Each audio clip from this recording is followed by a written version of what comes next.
What's up, guys, and welcome to today's video. We got part 2 of Haaland Is Not Human, but his one flaw could ruin his career. Now, if you guys want to watch part 1 and you're finding this right now, it's going to be on my channel, so just go to my channel and see part 1.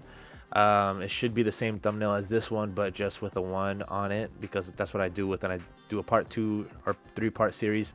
I usually just keep the same thumbnail and then just change the number on it so it's easier for people to follow. But go ahead and go out, check out part 1 first, and then come back to this one so that you caught up. We're starting at the 7-minute mark because this video is about 15 minutes long and I don't want to do a 30-minute reaction. I'd rather just do 2 7-minute reactions, and it's just easier for people to watch that way. If you want to watch the first video and you don't have that much time, you can watch the second one later on, and it's just easier that way. But I'm super excited to get into this. I want to give a shout out to Daily Dose of Football. Super awesome video. Make sure you guys go ahead and check out his channel. I'm going to put the link to the full video in the description, so if you guys want to watch the full thing without me talking, go ahead and do that. But yeah, other than that, I'm excited. Let's go ahead and get right into this thing. Haaland is not human, but this one flaw can ruin his career. I'm going to go back a little bit. From a young age. And if young Haaland wasn't obsessive enough already, when they moved to Bruyne, the city was so isolated and cold that their 5-a-side indoor football pitch was the only place where you could keep busy. So wow. Haaland was always in there training, and you know what's funny? The only proof we have of a young Haaland having fun is that rap video he once recorded with his friends, and even there, I kid you not, one of the kids is Erik Botheim, who's now playing in Serie A, and just a year ago destroyed Mourinho's Roma with 3 goals and 3 assists in a single match playing for Bodo Glimt. And the other kid is Erik Sandberg, who's now playing in the first tier of been around elite football. athletes forever. It seems he was always surrounded by footballers. Yeah. Maybe that's why from the moment he began playing football, everything happened so fast. At the age of 4, he began playing for Bruyne FK, and with his first 2 touches, he scored 2 goals and was put to play with the older kids. Damn. By the age of 15, he was already playing for the main squad in the Norwegian 2nd Division and had scored 18 goals in 14 matches for their B team, at 15 playing years among old, fully he was grown going adults, crazy. which brought him offers from Offenheim and Molde. So he joined the second, being coached by Solskjaer, and once again he quickly moved again, 1 season to adapt, and then one where he averaged a goal contribution every 93 minutes, despite still being only 17, and he was off to Red Bull Salzburg. This dude was phenomenal. Alongside him, he had Hishan, Zoboslai, Minamino, and Haaland. Oh, they're all to me. Bro, he's passing. He's like when you're in class and you get to skip a grade because you're smarter than everybody else. Like, this dude is literally skipping grades, like going like after every year, playing up. Like there's no question why he's dominating his league so easily, man. He's always had to go against people that are bigger than him. It must be said these two together performed a master class in youth management so far. Every contract was carefully crafted to afford Haaland the highest degree of freedom possible, which, in this case, included a release clause of only 20 million euros, meaning that if Haaland took off, he would easily have every club in Europe jumping at the chance to sign him. Wow. Raiola and Alfie had pretty much forced Salzburg to sign themselves away as a stepping stone in Haaland's career. And it went exactly as planned. Haaland scored 28 goals as well as 5 assists in 22 matches for the club, debuting in the Champions League with a hat-trick, totaling 8 goals in 6 matches, getting 1 every 44 minutes while taking down everyone from Liverpool to Napoli. But against all odds, when everyone expected Salzburg to be the new 2018-2019 Ajax, they missed qualification to the knockout stage, which meant Haaland had to move. I mean, he was literally the UCL top scorer at that point. He had to be in the competition. So the rest of his team was trash. His market value was now at an estimated 45 million, and his release clause was only 20. But it seemed too early to make the big move to one of Europe's greats, so they pulled off another stunt, getting Dortmund to sign him in January on a contract with a 60 million euro release clause. It was even more obvious than before that they were just another stepping stone, keeping Haaland at the edge of the spotlight while he prepared to take over Europe. Damn. And once again, it worked out amazingly for them. Man, that's the biggest finesse. You're going from 20 million to 60 million. Bro, that's such a finesse, bro. After just 59 minutes playing for Dortmund, Haaland had already scored 5 goals, including a hat-trick on his debut, making him the Bundesliga Player of the Month without even playing the equivalent of a full match. Only 1 month after his debut, he was already on 11 goals, having played the Oh full my 90 only God. twice, even scoring 2 against PSG and clocking a 60-meter sprint in just Oh. 6.64 seconds in that same match. But against all the Damn. odds, PSG came back in the second leg and knocked Dortmund out of the competition, leaving Haaland in limbo once again, which would become a familiar feeling. The following season, he would open the Champions League campaign with 6 goals in the 4 group stage matches he got to play, before putting up 4 goals and an assist in the last 16 matches Damn, bro, he's versus carrying. Sevilla, He's before eventually carrying. going down to City in the quarters. Jeez. Even more frustratingly, despite getting the Golden Boy award, being the top scorer of the Champions League and totaling 41 goals and 10 assists in just 3,500 minutes of football, the German Cup was his only trophy of the season.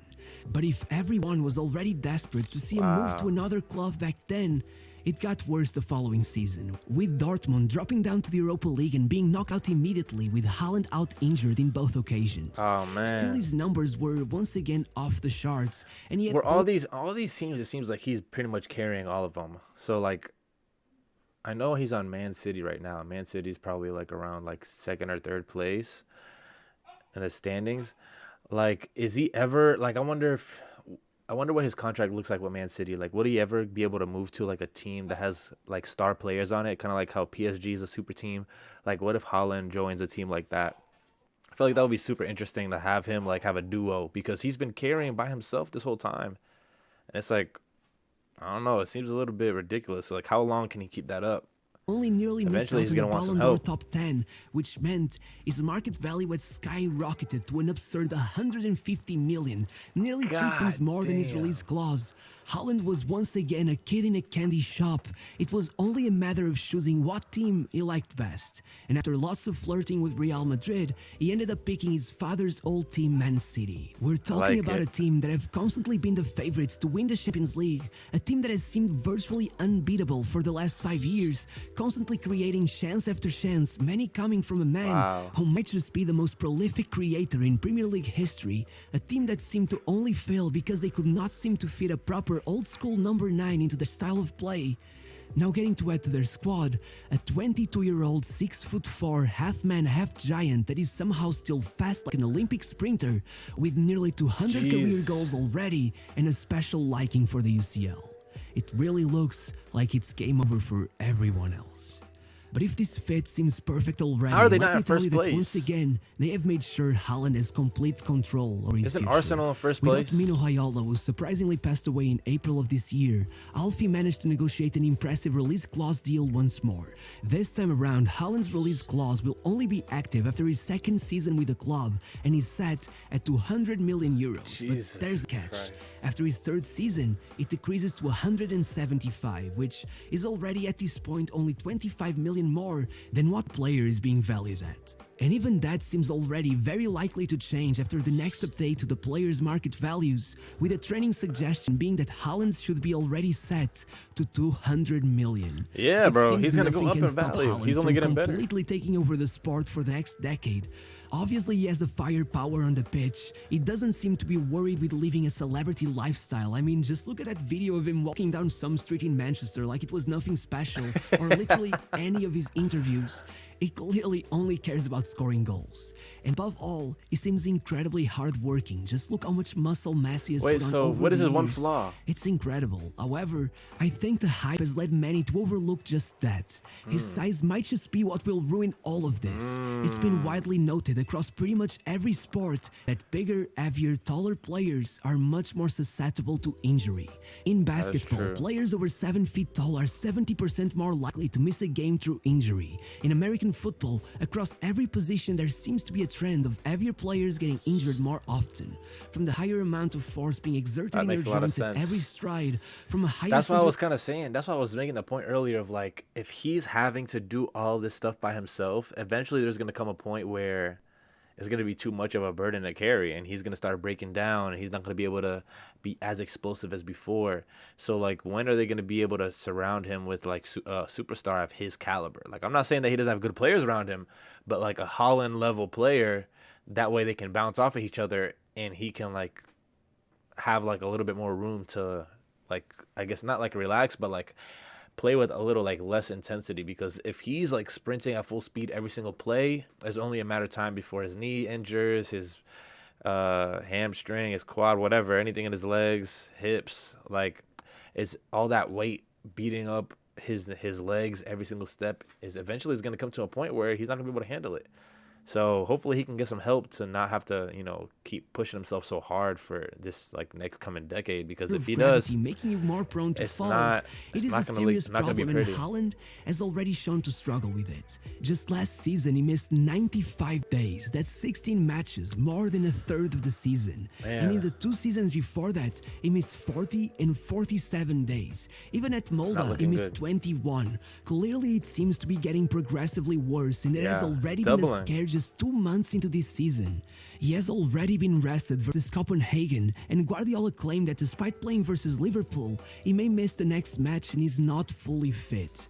I guess all we can do is hope for the best. Yeah, man, and to I hope- all of those I that hope have he put gets some bets that players. he'll hit the 40-goal mark in the Premier League, I hope you're right, but maybe keep an eye on his medical reports. Man, shout out to Daily Dose of Football. Super awesome video.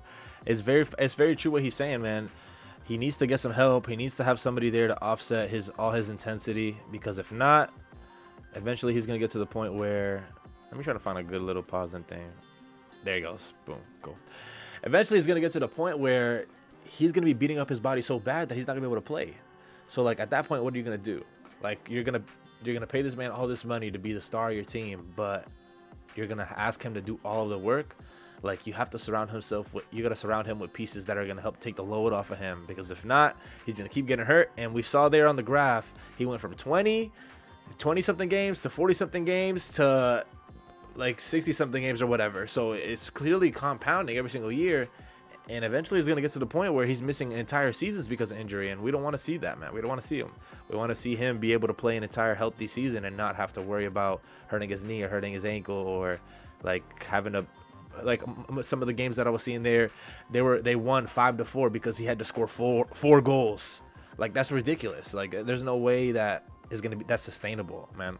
But man, this was an awesome video. If you guys have any other videos you want me to check out, make sure you put them down in the comment section down below, and I will see you guys in the next one. Peace.